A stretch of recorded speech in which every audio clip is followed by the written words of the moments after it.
I want to clarify facts on the nursing homes, which has been an ongoing discussion. New York, as everybody knows, was ground zero for COVID, and nursing homes were and still are ground zero for COVID. And losing a loved one is very, very painful. Losing a loved one in a nursing home during this situation was extraordinarily painful. There was no visitation. You couldn't be with the person. You couldn't talk to the person. It was hard to get them on the phone. People in nursing homes are not as conversant and facile on Zooms and on FaceTime. I mean, it doesn't work that way. So I understand fully how difficult it has been, and I want to make sure people have all the facts, the information.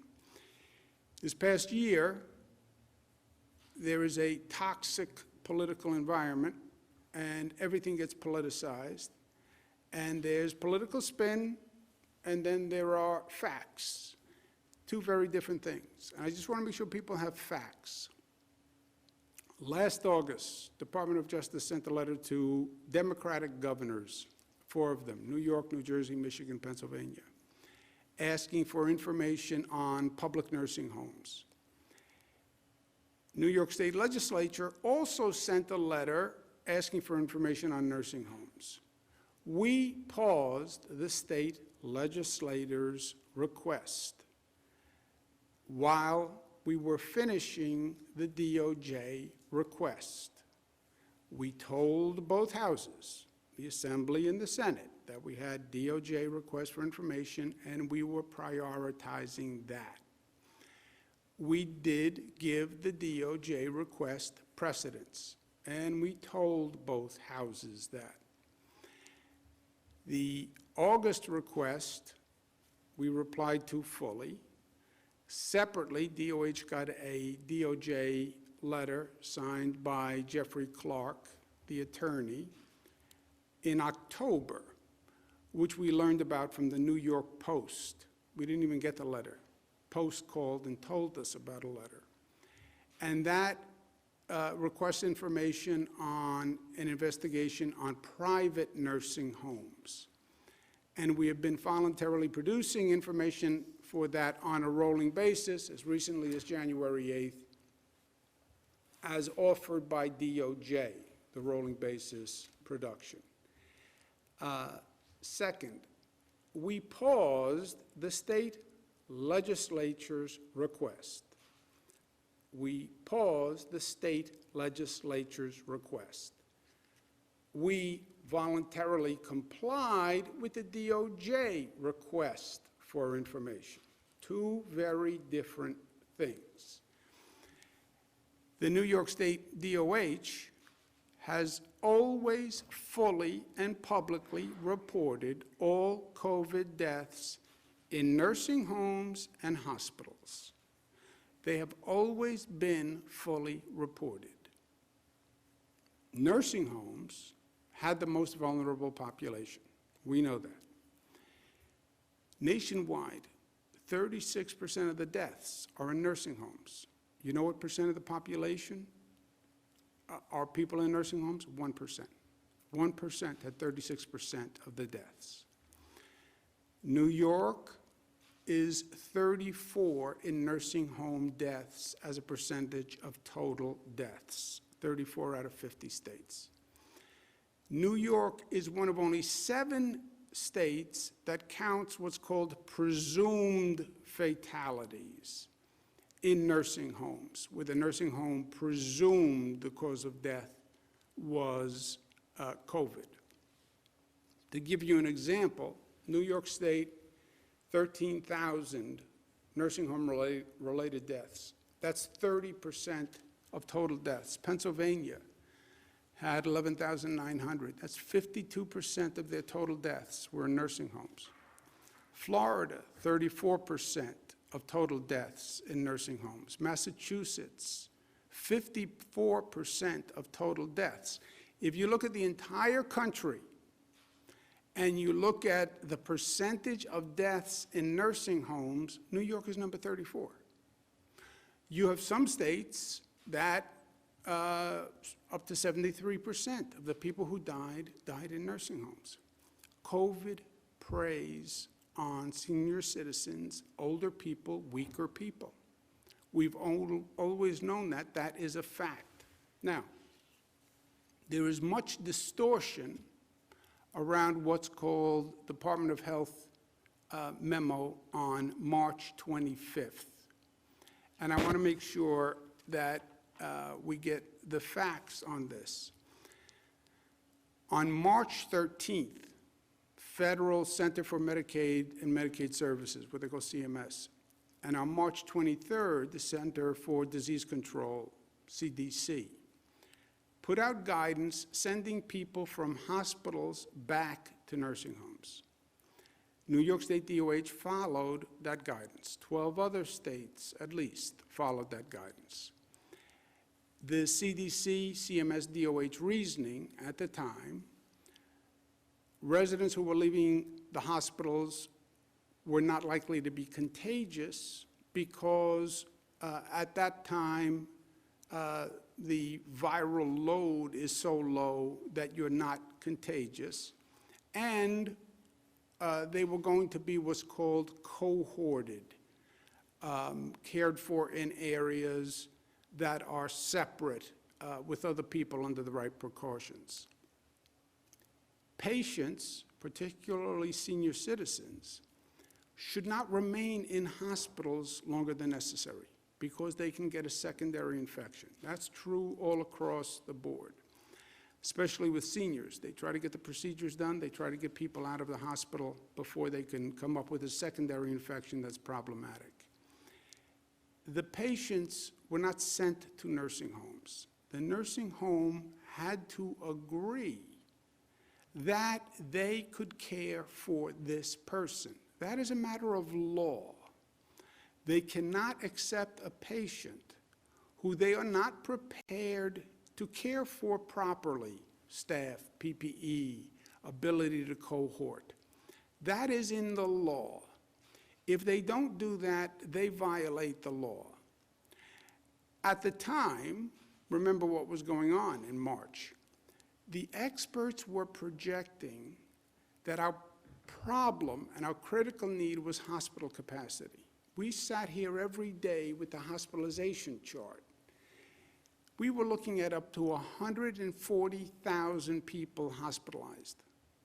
We have less than 50,000 hospital beds. That is the calamity. Remember, March 25th, that's right when the New York City Health and Hospitals, Elmhurst Hospital collapsed. It was national news. I remember it like yesterday. And we're watching the TV every night and watching Italy collapse and people die because they can't get into a hospital. We're watching China with a hospital capacity issue where they were building thousands of new hospital beds. That's what was going on. That's why the CDC and that's why CMS made those decisions. And at the time, CDC, CMS, there were White House task forces, there were daily briefings. Everyone was focused on this issue. This was not a little issue. All the best minds were looking at it. Fact, of the 613 nursing homes, we have 613 nursing homes in the state. 365 received a person from a hospital. Of the 365 that received a person from this March 25th guidance, which was then superseded in May, 98% of those 365 already had COVID in their facility. COVID did not get into the nursing homes by people coming from hospitals. COVID got into the nursing homes by staff walking into the nursing home when we didn't even know we had COVID. staff walking into a nursing home, even though they were asymptomatic, because the national experts all told us you could only spread COVID if you had symptoms. And they were wrong. COVID may have been brought into a nursing home because visitors brought it in and didn't know they were contagious, because the guidance was you can only be contagious if you have symptoms, if you're sneezing, if you're coughing. That turned out to be wrong. That's how COVID got into the nursing homes. 98% of the people who took a person back from a hospital who was probably no longer contagious already had it in the facility. And they signed and agreed that they could handle it because they already had people who were COVID in the nursing home. If you look at the rate of death before the March 25th order and after the order was rescinded, the rate of death is the same.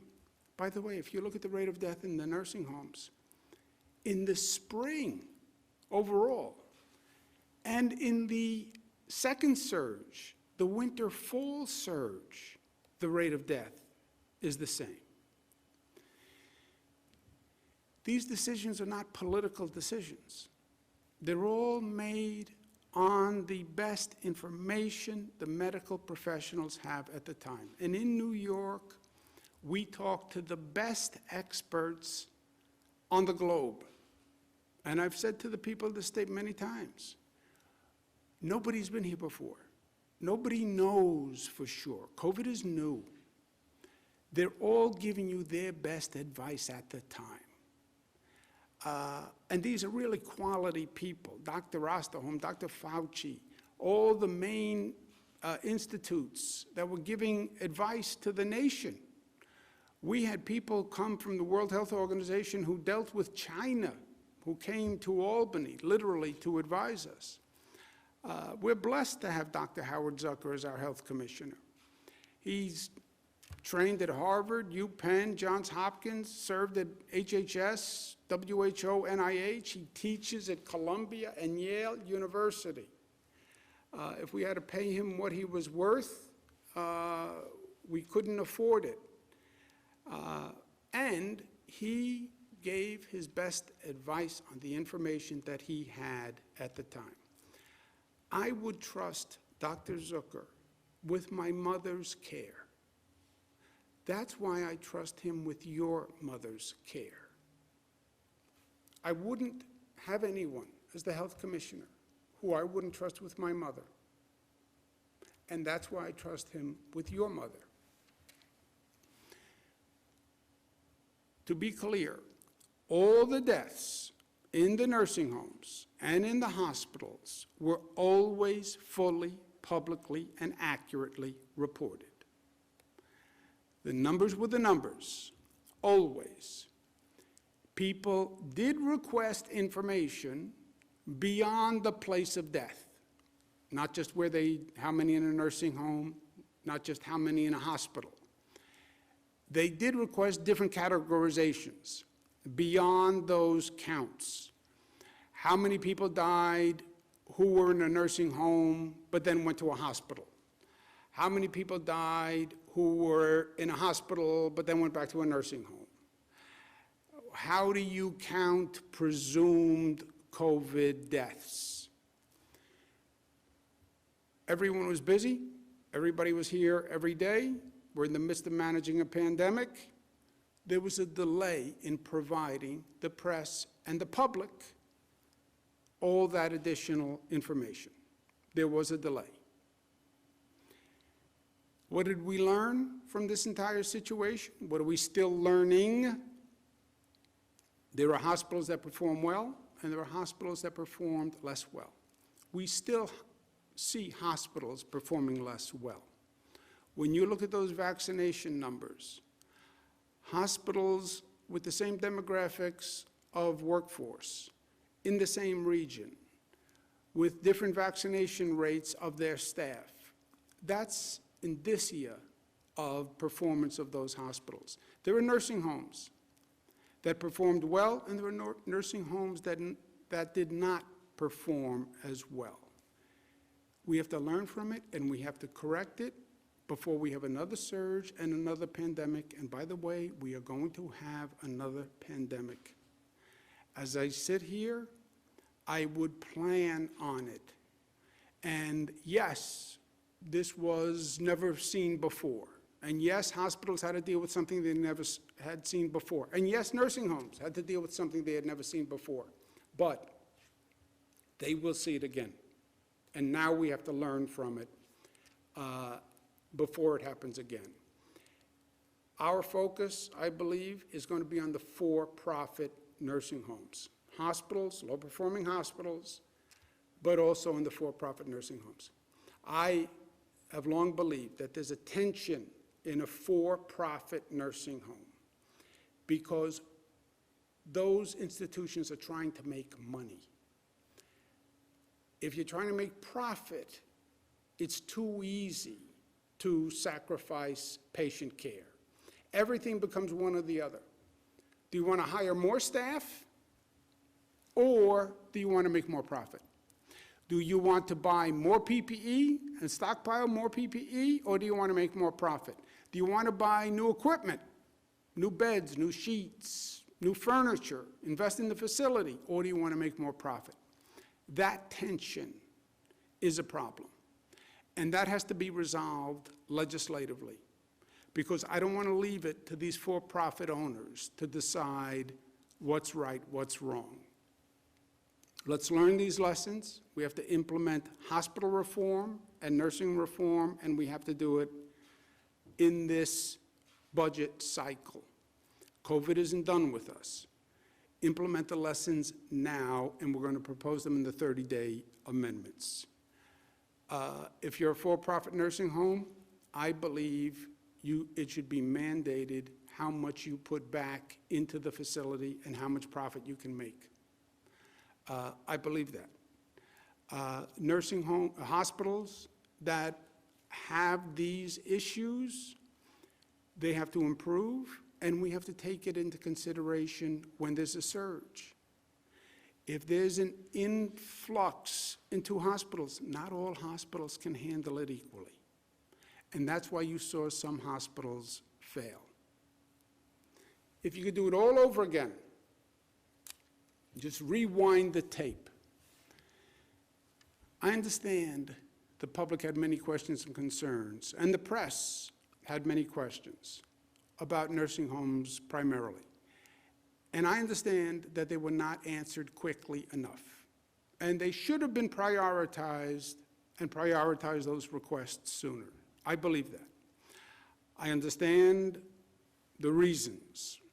I understand that there was a lot going on. Everybody was working 24 hours a day. Everybody was overwhelmed. We were in the midst of dealing with a pandemic and trying to save lives. They were answering DOJ. And nursing homes and the hospitals were also in the middle of hell and the middle of a pandemic. And they were scrambling, and they were managing the crisis. I understand all of that. But the void we created by not providing information was filled with skepticism and cynicism and conspiracy theories, which furthered the confusion. Nature abhors a vacuum, so does the political system. You don't provide information, something will provide the information. Most of all, the void we created allowed disinformation. And that created more anxieties for the families of loved ones. I've had hundreds of conversations. People couldn't get into the facility to see their loved one. They couldn't get them on the phone. They couldn't get staff on the phone to get answers. They were powerless. They were helpless. They were literally physically removed and isolated. Loved ones died alone Loved ones died alone. Fathers, mothers, brothers, sisters died alone. It was horrific. It was horrific.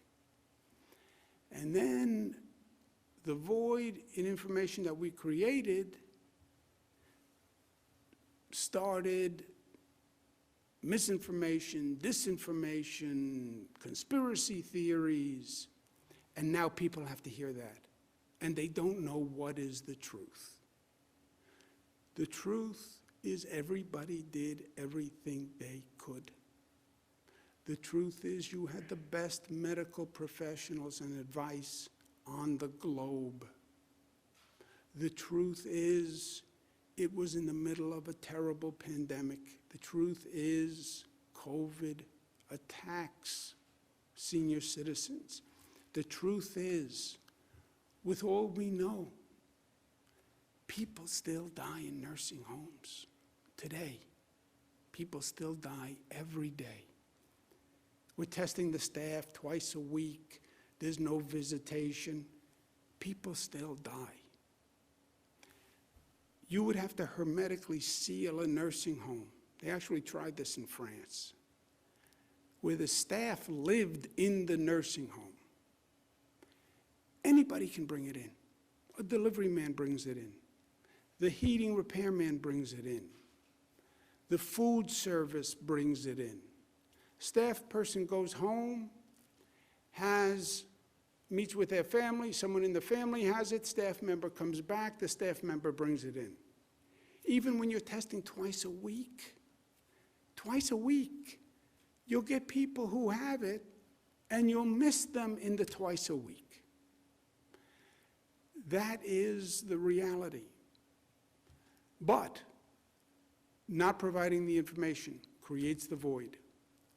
The void allowed misinformation and conspiracy. And now people are left with the thought of, did my loved one have to die? And that is a brutal, brutal question to pose to a person. And I want everyone to know, everything was done. Everything was done by the best minds in the best interest. And the last thing that we wanted to do, the last thing that I wanted to do, was to aggravate a terrible situation. There is no good answer when you lose a loved one. I lost my father years ago. I still go through it over and over and over again. What should I have done? What could I have done? What should I have said to the doctor? I probably always will.